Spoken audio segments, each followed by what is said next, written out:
በስመ ስላሴ በስመ አብ ወወልድ ወመንፈስ ቅዱስ አሐዱ አምላክ አሜን።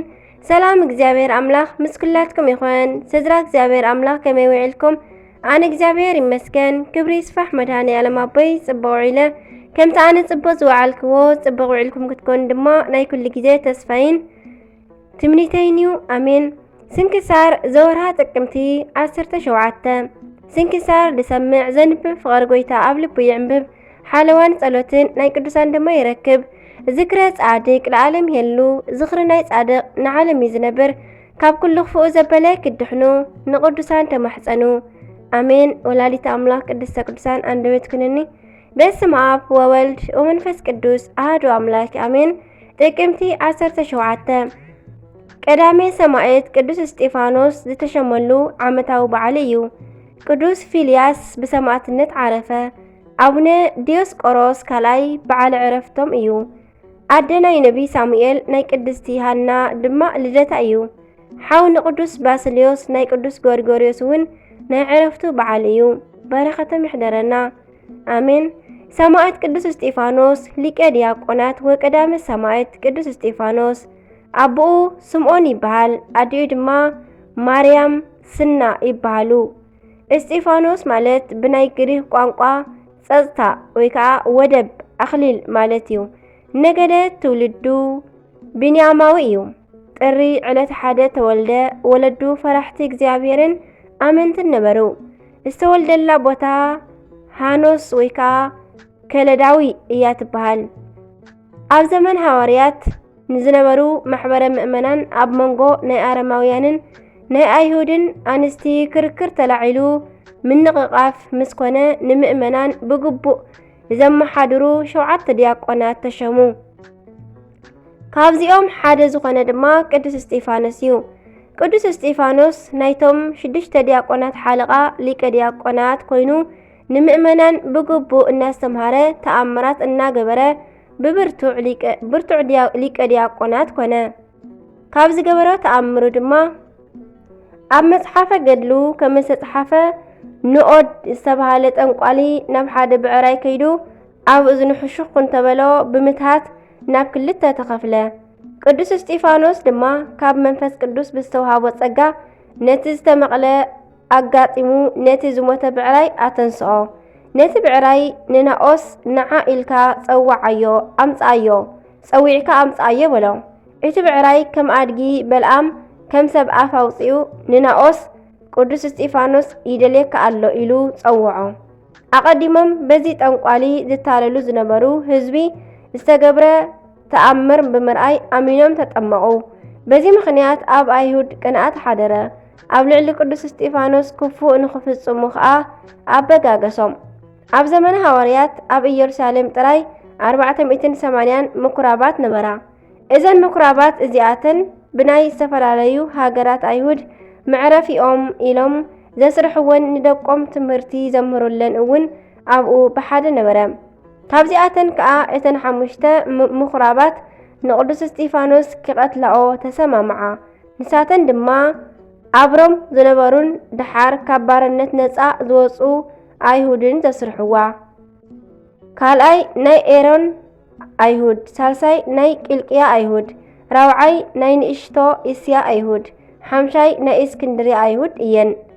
እዞም ኣይሁድ እዚኣቶም ናብ ቅዱስ እስጢፋኖስ መጺኦም ይከራኸርዎ ነበሩ። ከምቲ ኣብ ግብረ ሐዋርያት ምዕራፍ 6 ፍቕዲ 6 መጽሓፍ ቅዱስ እኳ እንታይ ብዝብል ክርክር ብዝተኸራኸርዎ ኣይነግርን እዩ። ቅዱስ ዮሐንስ ኣፈወርቂ ግን ብኸምዚ ዝስዕብ ይገልጾ። አንታ መንእሰይ እስከ ንገረና ነዚ የዋህ ህዝቢ ከይዘይከውን ነገር እናስተምሃርካ ማራኺ ዝኾነ ተኣምር እናገበርካ ስለምንታይ ተስሕቶ ኣለኻ? እዚ ኣምላኽ እዩ እናበልካ እትሰብኮ እስከ ንገረና። ካብ ማርያም ዝተወልደ ወዲ ጸራቢ ዓለም ክፈጥር ዝኽእል ኮይኑ ይመስለካ? ምስተወልደ ካብ ብጽሒ ድኽነቱ ዝተላዕለ ዝጽግዓሉ ስኢኑ ብጨርቂ ተጠቕሊሉ ካብ ንጉስ ሄሮዶስ ፈሪሑ ዝሃደመ ካብ ሓጢያቱ ክጸሪ ክነጽህ ኣብ ሩባ ዮርዳኖስ ዝተጠምቀ ዝጠሚ ዝጸምእ ደኺሙ ዝድቅስ ክትሓዝ እንከሎ ከምልጥ ዘይክእል ተኸሲሱ ንዝተውሃቦ ሕቶ ምምላስ ዝስእን ክሰቕልዎን ከለዉ ካብ መስቀል ንምውራድ ዘይክእል ከም ትርጉም ዝኾነ ብመስቀል ተሰቒሉ ዝመውት ዝተሰቕለ ኣብ መቓብር ዝቐበርናዮ ኣቡነ ዘበሰማያት ኢልና ክንኣምነካ እስከ ሕሰቦ እግዚአብሔር እንተ ዝኸውን ከምዚ ገይሩ ኣይምተሰቐየን ነይሩ በልዎ። ቅዱስ እስጢፋኖስ ከዓ ንኹሉ ዘቐረብሉ ሕቶታት ግቡእ መልሲ እናሃበ ስለ ዘሕፈሮም ብቁጣዕ ተላዒሎም ብዘይ ሓንቲ ፍርዲ ካብታ ከተማ ንወገን ሰሜን ዘሎ ናብ ቄዳር ዝወስድ መንገዲ ብእምኒ ቀጥቂጦም ጨፍሊቆም ቀተልዎ። ክዳውንቶም ዝሕልወሎም ዝነበረ ሳውል ድማ ወይ ከዓ ጳውሎስ እዩ። ንሱ እውን ምስቶም ናይ ኪልቅያ ኣይሁድ ተሓባባሪ እዩ ነይሩ።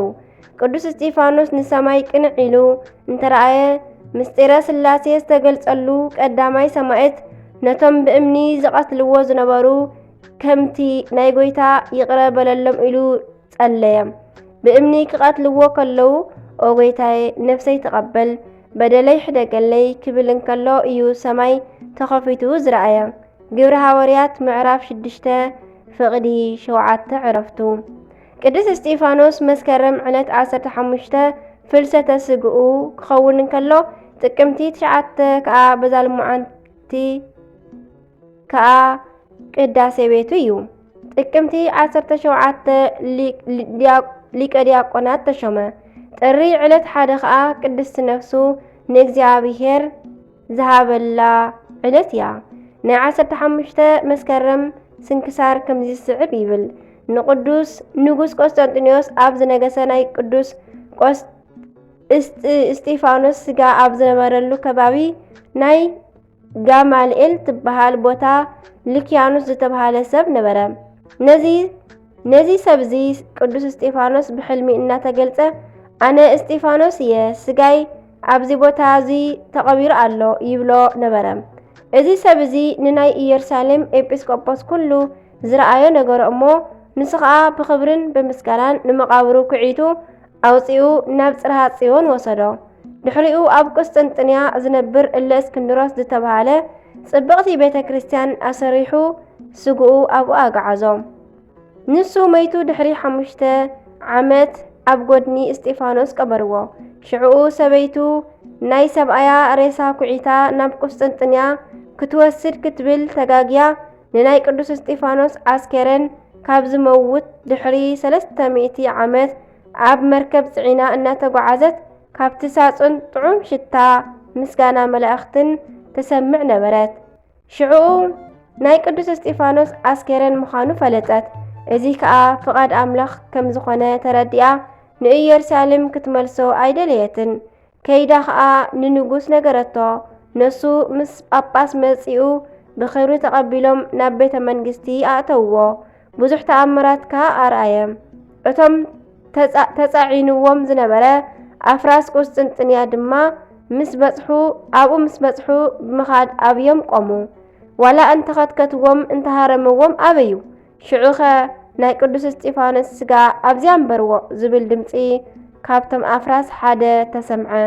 ነዚ ዝሰምዑ ኩላቶም ተገረሙ፣ ንኣምላኽ ከዓ ኣመስገኑ። ጸጋ ኣምላኹ ንቅዱስ እስጢፋኖስ ምስ ኩላትና ህዝበ ክርስቲያን ይኹን፣ በረኸቱ ይሕደረና ኣሜን። ኣርኬ ሰላም ለእስጢፋኖስ ኣፍልሶ ስጋሁ ዘተባሃሉ በዲባ ኣብ ቅልቲ ክልኤቱ እንዘያልኤሉ ኣመነድ እዎሙ ሶበ ለኣርእዮ ኣብይ ሃልሃይሉ ነበበ እንዘይብል ኣሃዱ እምእሉ መካነ ስጋሁ ዝንቱ ለቅዱስ ዘይደሉ። ይትባረክ እግዚአብሔር አምላክ አቡነ አሜን። ሰማዕት ቅዱስ ፊልያስ ከምኡውን እዞም ቅዱስ ናይ ሃገረ ቀምስ ኤጲስቆጶስ እዮም። ኣብ ዘመኖም ቁልቁልያኖስ ዝተባሃለ ከሓዲ መኮንን ነበረ እሞ ንኣቦና ናብ ናይ ፍርዲ ኣደባባይ ኣቐረቦም እሞ ንኣማልኽተይ ሰውእ በሎም። ኣቡነ ፊልያኖስ ድማ ኣነ ሰማይን ምድርን ፈጢሩ ንዝገዝእ ንልዑል እግዚአብሔር ጥራሕ እየ ዝስውእ እምበር በልዎ። ናት መኮንን ቁልቁልያኖስ ድማ እግዚአብሔር እንታይ ዓይነት መስዋዕቲ ይደሊ በሎም። ኣቦና ድማ ቅኑዕ ትሑት ዝኾነ ንጹህ ልቦናን ሓቀኛ ፍርድን ቁም ነገርን ከምዚ ዝመስል መስዋዕቲ እግዚአብሔር ይፈቱ በልዎ። ቁልቁልያኖስ ድማ ንአቡነ ፊልያስ እትጋደሎ ስለ ነፍስኻ ድዩ ወይስ ስለ ስጋኻ እንተበሎም ስለ ነፍስን ስለ ስጋን እዩ፣ ምክንያቱ ብሓድነት ስለ ዝትንስእ በልዎ። ድሕሪኡ ቁልቁልያኖስ እትፈትዋ ሰበይትን እትፈትዎም ቆልዑን ወይ ድማ ዘመዶ ኣለካ በሎም። አቡነ ፊልያስ ድማ ካብ ኩሉ ናይ እግዚአብሔር ፍቅሪ ይበልጽ በልዎ። ከሓዲ መኮንን ድማ እግዚአብሔር ካብ ጽቡቕ ስራሕ ዝሰርሖ እንታይ ይበሎም። አቡነ ፊልያስ ድማ ከምዚ በልዎ፣ እግዚአብሔር ዝገበረልና እዚ እዩ፣ ሰማይን ምድርን ኣብ ውሽጡ ዘሎ ኩሉን ፈጠረልና። ከምኡ እውን ካብ ጸላኢና ካብ ኢድ ሰይጣን ምእንቲ ክንድሕን ካብ ሰማያት ወሪዱ ኣብ ቅድስቲ ድንግል ማርያም ሓዲሩ ሰብ ኮይኑ ተወልደ። ናይ ህይወት መንገዲ ድማ ኣብ ውሽጢ ዓለም ተመላሊሱ መሃረ። መከራ ድማ ብስግኡ ተቐቢሉ ተሰቂሉ ሞተ። ኣብ ሳልሳይ መዓልቲ ድማ ካብ ሞት ተንሲኡ ኣብ መበል 40 መዓልቲ ናብ ሰማይ ዓረገ። ደጊሙ ድማ ንፍርዲ ክመጽእ እዩ። ነዚ ኩሉ ስለና ገበረ በልዎ። ቁልቁልያኖስ ድማ ነዚ ኣብ ሰምዐ ጊዜ ኣምላኽ ዶ ይስቀል እዩ ኢሉ ሓተቶም። ኣቦና ድማ እወ ናይ ዘለዓለም ህይወት ምእንቲ ክህበና ሞተ በልዎ። ድሕሪኡ ከሓዲ መኮንን ቁልቁልያኖስ ንኣቦና ንስኻ ዝኸበርካ ከም ዝኾንካ ይፈልጥ እየ እሞ ኣነ ከም ዘኽበርኩኻ ክጻልኣካ ከም ዘይደሊ ፍለጥ። ሕጂ ንኣማልኽተይ ሰውእ እምቢ እንተይልካ ግን ብኽፉእ ኣማውታ ክትመውት ኢኻ በሎም። አቡነ ፊልያስ ድማ ንዓይስ ደስ ክተብለኒ እንተደሊኻ ከሳቅዩንን ክቐትሉንን ኣዝዞም በልዎ።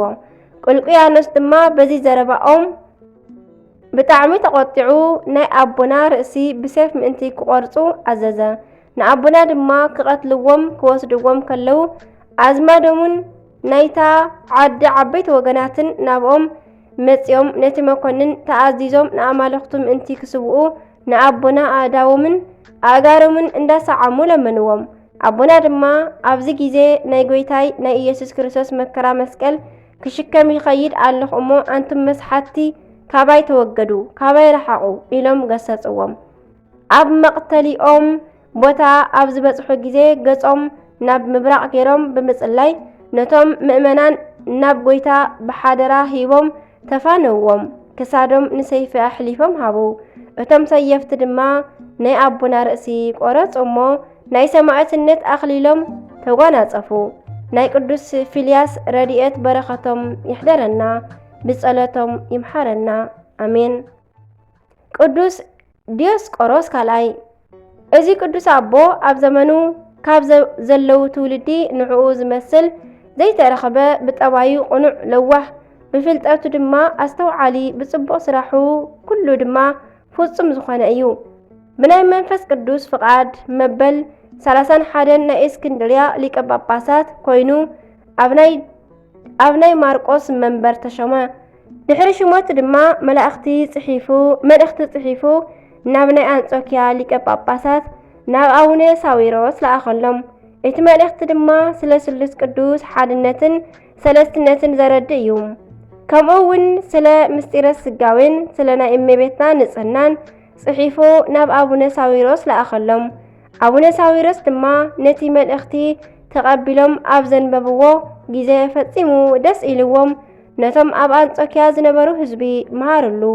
ኩሎም ድማ በዚ ደስ በሎም።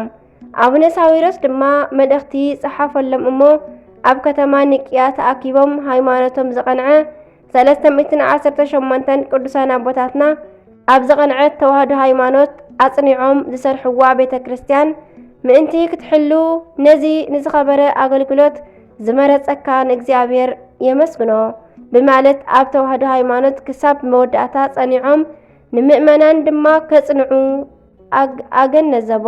ኣገነዘቦም ወይ ከዓ ነገሮም።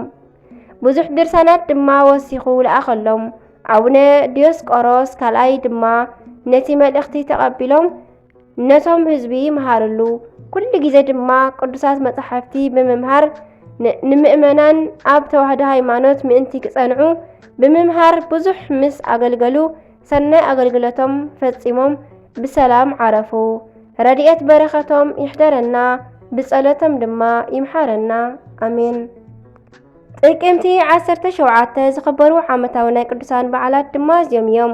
ቅዱስ እስጢፋኖስ ሊቀ ዲያቆናት ወቀዳሜ ሰማዕት፣ ቅዱስ ፊልያስ ሰማዕት፣ ቅድስት ሃና ነቢት፣ ዓብይ ሊቅ ቅዱስ ጎርጎርዮስ ዘኑሲስ፣ ናይ ደብረ ሊባኖስ ሰማዕታት ካቶሊካውያን ዝቐተልዎ፣ ቅዱሳን ሄራን ሰማዕታት፣ ኣባ ዲዮስቆሮስ ካልእ።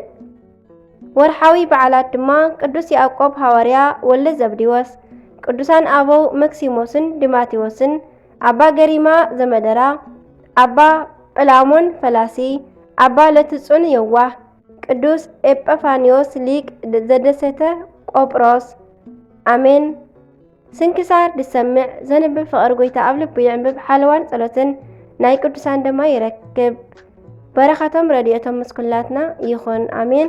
አሜን ወአሜን ለኩሎም መላእክት ሰማይ ዝወደቀ ዝነጠበ ካብ ዜማ ካብ ቃል ኩሉ ብኣፈ ቅዱሳን ትጓል መላእክት ይተኣረመለይ አሜን። ካብ ፍቅሪ ቅዱሳን ኣይፍለየና አሜን። ሰላም ለክሙ ጻድቃን ዛቲ ዕለት ኩልክሙ እድዋንስ በበአስማቲክሙ ቅዱሳነ ሰማይ ወምድር ባሕበረ ሥላሴ አንትሙ ትዝኩርነ በጸሎትክሙ በእንተ ማርያም እሙ ተማሂፀነ ለክርስቶስ በስጋሁ ወደሙ አሜን። አቡነ ዘበሰማያት ይትቀደስ ስምከ ትምጻእ መንግሥትከ ወይኩን ፈቃድከ በከመ በሰማይ ከማሁ በምድር ሲሳየነ ዘለለ ዕለትነ ሀበነ ዮም ህድግ ለነ አበሳነ ወጌጋየነ ከመ ንሕነኒ ንህድግ ለዘአበሰ ለነ ኢታብአነ እግዚኦ ውስተ መንሱት አላ አድኅነነ ወባልሐነ እምኩሉ እኩይ እስመ ዚአከ ይእቲ መንግሥት ኃይሉ ስብሐት ለዓለመ ዓለም አሜን። በሰላመ ቅዱስ ገብርኤል መልአክ ኦ እግዝእትየ ማርያም ሰላም ለኪ ድንግል በህሊናኪ ወድንግል በስጋኪ እመ እግዚአብሔር ጸባኦ ሰላም ለኪ ቡሩክት አንቲ እምአንስት ወቡሩክ ፍሬ ከርሥኪ ተፈሥሒ ፍሥሕት ኦ ማርያም ምልዕተ ጸጋ ምልዕተ ውዳሴ ምልዕተ ኩሉ እግዚአብሔር ምስለኪ ሰአሊ ወጸሊ ምህረተ በእንቲአነ ምህረተ ኩሉ ዓለም ምህረተ ምድረ አቃዚት ሀበ ፍቅር ወልድኪ ኢየሱስ ክርስቶስ ከመ ይስራለነ ኃጣውኢነ ተማሂፀነ ብኪ ተማኅፀነ በክዳንኪ ወስብሐት ለእግዚአብሔር ወለወላዲቱ ድንግል ወለመስቀሉ ክቡር አሜን አሜን ለይኩን።